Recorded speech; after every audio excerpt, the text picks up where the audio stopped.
Students, आज की date में हम जो कवर करने वाले हो चैप्टर 1.2 के सोल्यूशन के बारे में पढ़ेंगे। अभी हमारा जो चल रहा है वो क्लास 10 का मैथ है, रियल नंबर। अगर आपने चैप्टर 1.2 के इंट्रोडक्शन पार्ट को नहीं देखा है तो जरूर देख लें, लिंक मैं डिस्क्रिप्शन में दे रहा हूँ। ये चीजें आपको बेहतर तरीके से समझ आने वाली है। एंड सेकंड थिंग, अगर आप चैनल पे नए हैं, फर्स्ट टाइम वीडियो को वॉच कर रहे हैं तो अभी कभी सब्सक्राइब कर लें, क्योंकि आपको पूरा का पूरा कंप्लीट मैथ कोर्स मिलेगा इस चैनल पे क्लास 10 का। आप किसी भी बोर्ड से पढ़ रहे हो। टॉपिक को स्टार्ट करते हैं। स्टूडेंट्स, पहला क्वेश्चन आपका दिया गया है कि इन सारे नंबर्स का हमें अभाज्य गुणनखंड करना है। अभाज्य गुणनखंड क्या होता है? प्राइम फैक्टर करना है। बात आ गई समझ में? तो प्राइम फैक्टर क्या होता है और फैक्टर क्या होता है, ये चीजें हमने आपको लास्ट वीडियो में बताया था। प्राइम फैक्टर मतलब हमें इस फॉर्मेट में तोड़ना है कि इसके जितने भी गुणनखंड होंगे वो सारे के सारे एक प्राइम नंबर्स में होंगे। मेरी बात समझिएगा। जैसे अगर हम 156 को लें तो 156 को हम तोड़ सकते हैं। आप अगर इसकी बात करें तो 2 3 6 हो जाएगा, 2 9 18। फिर ये 3 से कटेगा, 3 1 3 और 3 त्रिका 9 होगा। फिर ये 13 से कटेगा, 13 1 13। अब अगर आप देखेंगे तो इसके जितने भी फैक्टर हैं ये सारे इसके फैक्टर हैं। तो जितने भी फैक्टर हैं वो एक प्राइम नंबर हैं। तो बस सिंपल अब इसे क्या करिए, इसे प्रोडक्ट के फॉर्मेट में आप लिख लीजिए। 2 गुणे 2 गुणे 3 गुणे 13। अब इसे थोड़ा सा सही भी कर सकते हैं आप, 2 का क्यूब हो जाएगा गुणे 3 गुणे 13। बस यही होता है प्राइम फैक्टर करना, किसी भी नंबर का अभाज्य गुणनखंड करना। ठीक है। अब अगर आप देखेंगे तो इसके जितने भी गुणनखंड है वो एक प्राइम नंबर है। 2 3 13 प्राइम नंबर बताया था हमने आपको कि ऐसी संख्याएं जो किसी से ना कटे, वो केवल एक और स्वयं से डिविजिबल होती है, बाकी किसी से नहीं कटती हैं। तो सारे के सारे प्राइम नंबर्स में हो गए। ठीक है। एक बार इंट्रोडक्शन पार्ट जाकर के जरूर देख लीजिएगा, ये चीजें बेहतर तरीके से आप समझ पाएंगे। 38 25 की बात करते हैं। 38 25 को डिवाइड करना है। अब ये किस नंबर से कटेगा? 2 से तो नहीं कटेगा क्योंकि लास्ट में 5 है। 3 से ट्राई कर लेते हैं। 3 1 3 3 दूनी 6, 2 बचा 22 हुआ, 3 7 21 1 3 5 15। अब इसे देखिए, फिर क्या ये 3 से कट रहा है? नहीं कट रहा है तो 5 से तो कटेगा क्योंकि लास्ट में 5 है। 3 चौक 12, 3 दूनी 6, 3 से अभी भी ये कट जाएगा तो 3 चौक 12, 3 दूनी 6, 3 5 15। अब ये 3 से नहीं कटेगा, 5 से ट्राई करना होगा हमें। 5 1 5 सॉरी 5 8 40, 2 बचा 55 25। फिर 5 से काटिए, 5 1 5 7 35 और फिर ये हो जाएगा 17, 17 1 17। अब देखेंगे अगर आप तो इसके जितने फैक्टर हैं वो सारे के सारे एक प्राइम नंबर हैं। बस सिंपल आपको क्या कर देना है, 3 गुणे 3 गुणे 5 गुणे 5 गुणे 17। इसका सही फॉर्मेट करेंगे तो 3 का स्क्वायर गुणे 5 का स्क्वायर गुणे 17। फैक्टर करते समय आपको एक बात का विशेष ध्यान रखना है, किसी भी संख्या का गुणनखंड अगर कर रहे हैं तो सबसे पहले हम सबसे छोटी संख्या को चेक करेंगे कि क्या उससे वो डिविजिबल है नंबर या नहीं। फिर उससे बड़ी नंबर, फिर उससे बड़ी नंबर, फिर उससे बड़ी नंबर। ऐसा नहीं कि आप डायरेक्ट 13 से डिवाइड कर दें या फिर डायरेक्ट 3 से डिवाइड कर दें, वो तरीका एक गलत है। आपका आंसर तो सही आने वाला है लेकिन तरीका वो गलत हो जाएगा, लिखने का जो तरीका है वो गलत हो जाएगा। अब 5005 की बात करते हैं। 5005 को डिवाइड करिए।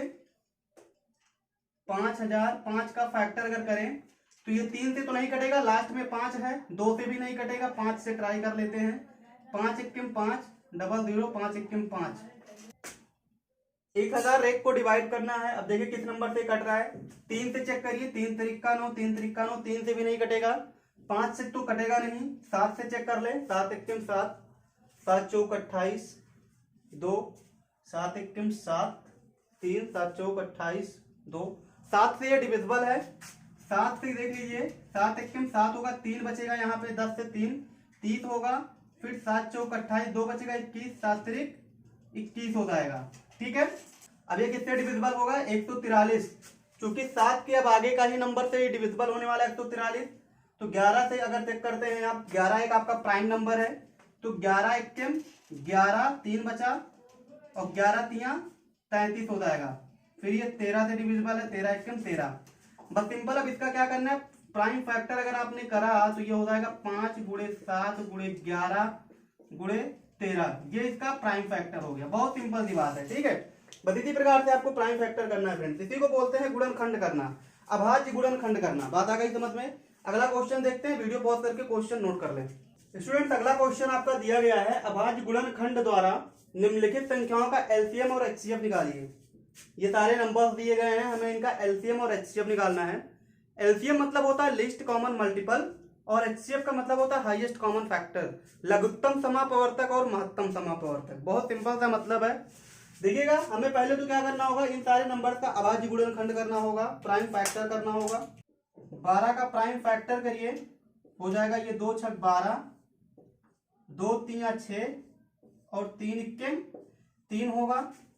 15 देखिए, 15 का प्राइम फैक्टर क्या होगा, 3 5 15 और 5 इक्के 5।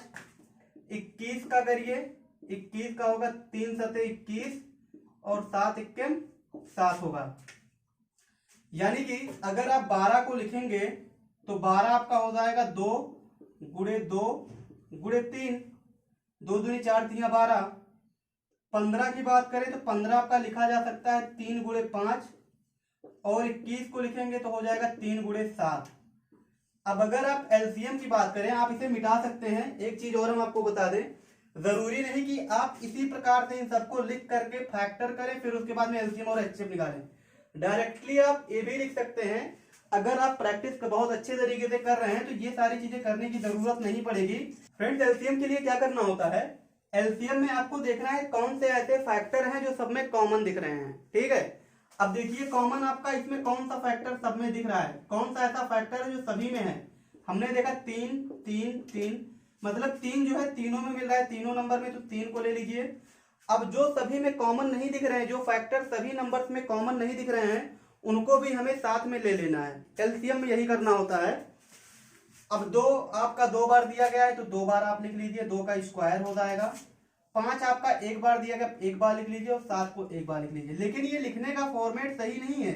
लिखने का जो फॉर्मेट है 2 गुणे 3 गुणे 5 गुणे 7, ये सही है। ठीक है, तो 2 दूनी 4 हो जाएगा, 4 3 12 25 60 और 60 गुणे 7 करेंगे तो आपका हो जाएगा 4 6 7 42, यानी कि 420। ये तो हो गया एलसीएम आपका। अब एचसीएफ की अगर आप बात करेंगे तो एचसीएफ मतलब होता है कि हमें ऐसे नंबर केवल लेने हैं, ऐसे फैक्टर को लेना है जो कि सभी में कॉमन हो। ठीक है, जैसे आपने देखा 3 इसमें भी है, 3 इसमें भी है, 3 इसमें भी है, तो सिर्फ आपको जो है 3 यहाँ पे ले लेना है। अब और सारे नंबर को नहीं लेना है। जैसे 2 देखेंगे तो 2 इसमें है लेकिन इसमें नहीं है, इसमें भी नहीं है। 5 इसमें है, इसमें नहीं है, इसमें नहीं है। तो सिर्फ और सिर्फ आपको ऐसे फैक्टर को ही लेना है। एचसीएफ में हाईएस्ट कॉमन फैक्टर बताना है, बड़ी से बड़ी संख्या हमें बतानी है, जो कि ऐसी नंबर जो कि सब में कॉमन हो, बड़े से बड़े नंबर। तो 3 के बाद कोई दूसरा नंबर हमें नहीं मिल रहा है कि इन तीनों में कोई ऐसा कॉमन हो। हाईएस्ट फैक्टर हमें लेना है। बात आ गई समझ में? तो हाईएस्ट फैक्टर आपका जो है इन तीनों में 3 ही है।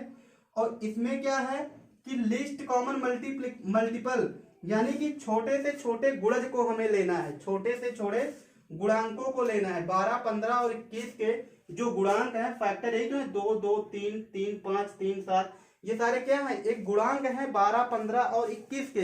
तो इनके छोटे से छोटे गुणांकों को हमें लेना है। मतलब हमने एक बार 3 को तो लिया ही, फिर उसके बाद में छोटे से छोटे मतलब हर सबको लेना है, कोई छूटना नहीं चाहिए। 2 2 5 7, मेरी बात समझ में आ गई? तो सारे फैक्टर को लेना है। ये थोड़ा सा डिफरेंस है एलसीएम और एचसीएफ में। इसी प्रकार से इसकी अगर हम बात करें तो 8 को आप लिख सकते हैं, आप डायरेक्ट कर लीजिए, 2 गुणे 2 गुणे 2 कर सकते हैं। 9 को लिख सकते हैं 3 गुणे 3 और 25 को कर सकते हैं 5 गुणे 5। अब एलसीएम निकालिए आप, इसका एलसीएम क्या होगा?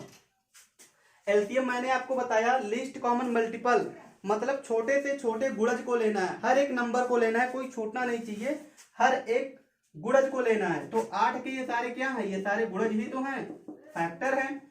अब देखिएगा, अगर आप देखेंगे एलसीएम में तो एलसीएम 2 इसमें है, 3 2 इसमें नहीं है, 5 2 इसमें नहीं है, 3 इसमें है, मतलब किसी में कोई चीज कॉमन नहीं दिख रहा है। तो आपको क्या ले करना है, सारे नंबर को ले लेना है। यानी कि आपको लेना है 2 के पावर 3, अगर आप इसको लेंगे फिर हो जाएगा 3 के पावर 2 और फिर ये हो जाएगा 5 के पावर 2, यानी कि होगा 8 गुणे 9 और गुणे 25, तो 9 8 72 और गुणे 25। ठीक है, अब 72 में 25 का मल्टीप्लाई कर दीजिए, 72 और गुणे 25, तो 25 दूना 50 होगा, हाथ लगा 5 और 25 चौक का 24, 25 तिया 75, 175 और 5 180, ठीक है 180। तो एलसीएम जो होगा आपका वो 1800 हो जाएगा इन सारे नंबर का। और एचसीएफ की अगर आप बात करें हाईएस्ट कॉमन फैक्टर, तो इसमें हमें ऐसे नंबर को लेना है जो कि हाईएस्ट हो और कॉमन भी हो और इन सबका फैक्टर भी हो। तो हमने जब देखा तो इसमें तो ऐसा कोई नंबर नहीं दिख रहा है जो कि इन सब में कॉमन दिखे, क्योंकि आप देखिए यहाँ पे केवल 2 2 है, यहाँ पे केवल 3 3 है, यहाँ पे केवल 5 5 है, तो कहीं पे कोई चीज आपको कॉमन नहीं दिख रहा है। तो ऐसी कंडीशन में क्या करते हैं, इन सब का जो एचसीएफ है वो हम 1 कंसीडर कर ले रहे हैं, क्योंकि अगर आप इसी नंबर में 1 से गुणा कर देंगे, 1 से गुणा कर देंगे तो कोई प्रॉब्लम नहीं होगी, 1 सभी से कट जाता है, तो यानी कि आपका जो एचसीएफ होगा वो इन सारे नंबर का 1 हो जाएगा। बात आ गई समझ में। तो ऐसे में आपको क्या करना है, जब कोई नंबर आपको कॉमन ना दिखता हो कोई फैक्टर, तो वहां पे एचसीएफ हम 1 कंसीडर कर लेते हैं। बात आई समझ में। सिंपल सा तरीका था एलसीएम और एचसीएफ निकालने का। अब इसी पे एक लॉजिक को और हम क्लियर कराते हैं, आप वीडियो पॉज करके इस क्वेश्चन को नोट कर सकते हैं। मेरी बात देखिएगा ध्यान से, मैं क्या बताने जा रहा हूं। मान लीजिए हमें कहा गया 12 और 18 का आप एलसीएम और एचसीएफ निकालिए। एलसीएम क्या होगा और एचसीएफ क्या होगा, ठीक है। एलसीएम और एचसीएफ हमें दोनों बताना है। अब जैसे अगर हम एलसीएम की बात करें तो पहले तो आप इसका फैक्टर करिए। ये 12 बराबर आप क्या लिखेंगे, इसे 2 दूनी 4 और 4 तिया 12, हमने इसका फैक्टर करा। या तो फिर साइड में भी आप ऐसे लिख करके इसका फैक्टर कर सकते हैं। 2 छक 12, 2 तिया 6 और 3 इक्के 3। 18 को आप क्या लिखेंगे, 2 9 18, 3 त्रिका 9 और 3 इक्के 3 होगा। बहुत सिंपल सी बात है। और 18 को आप जो लिखेंगे तो 18 आपका हो जाएगा 2 गुणे 3 गुणे 3। अगर आप एलसीएम लेंगे तो लीस्ट कॉमन मल्टीपल छोटे से छोटे गुणज को हमें लेना है। तो पहले तो आप देखिए इसमें कौन से नंबर कॉमन दिख रहे हैं। हमने देखा 2 इसमें भी है, 2 इसमें भी है, तो आपने 2 ले लिया, गुणा लगाया। आप देखिए और क्या कॉमन दिख रहा है, 3 दिख रहा है, 3 को ले लीजिए। अब देखिए और क्या कॉमन है, 2 यहाँ पे है, यहाँ पे नहीं, 3 यहाँ पे नहीं है, तो आप इनको एक एक बार और लिख लेंगे, ठीक है। तो इनका जो एलसीएम होगा ये होगा 2 तिया 6 दूनी 12 तिया 36 होगा। और एचसीएफ की अगर आप बात करें तो हमें हाईएस्ट कॉमन फैक्टर, मतलब बड़ी से बड़ी संख्या का बड़ी से बड़े फैक्टर को लेना है केवल। तो आप देखेंगे 3 यहाँ पर है, 3 यहाँ पे है, एक 3 को ले लीजिए। और देखिए 2 यहाँ पे है, 2 यहाँ पे है, 2 को ले लीजिए।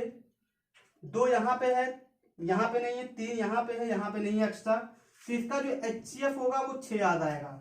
अब यहाँ पे मेरी बात समझिएगा, 12 गुणे 18 कितना होता है, 12 गुणे 18 अगर आप करेंगे तो कितना होगा, 18 दूनी 36 के 6 हाथ लगा 3, 18 एक 18 और 3 कितना होगा 21 होगा।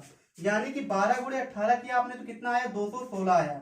अब ये जो आपका एलसीएम है और ये जो एचसीएफ है इसका गुणा करके देख लीजिए। 36 और गुणे 6 कितना होगा, 36 होगा, हाथ लगा 3, 6 त्रिक 18 और 3 21।